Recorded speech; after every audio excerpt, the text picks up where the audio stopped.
ঠাকুরগাঁয়ের বালিয়াডাং সীমান্তে ভারতীয় সীমান্তরক্ষী বাহিনী বিএসএফের গুলিতে রাজু নামে এক বাংলাদেশি যুবক নিহত হয়েছেন। গতকাল বৃহস্পতিবার দিবাগত গভীর রাতে উপজেলার বড়পলাশবাড়ি ইউনিয়নের নাগরভিটা সীমান্তের ৩৭৬ নম্বর মেইন পিলারের ৫ নম্বর সাব পিলার এলাকায় এ ঘটনা ঘটে।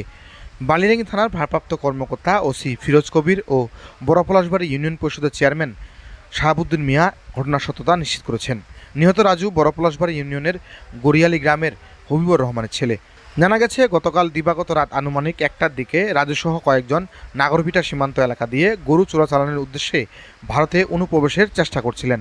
এ সময় ভারতের ১৫২ বিএসএফ ব্যাটালিয়নের তিনগাঁও বিএসএফ ক্যাম্পের টহলরত সদস্যরা ওই ব্যক্তিদের লক্ষ্য করে গুলি ছোড়ে। এতে ঘটনাস্থলেই গুলিবিদ্ধ হয়ে রাজু মারা যায়। ঘটনার পরপরই বিএসএফের সদস্যরা রাজুর লাশ ভারতের অভ্যন্তরে নিয়ে যান। ঠাকুরগাঁ ৫০ বিজিবির অধিনায়ক লেফটেন্যান্ট কর্নেল তানজির আহমদ বলেন, এ ঘটনায় প্রতিবাদ জানিয়ে ওই সীমান্তে বিজিবি বিএসএফের কোম্পানি কমান্ডার পর্যায়ে পতাকা বৈঠকের আহ্বান করা হয়েছে।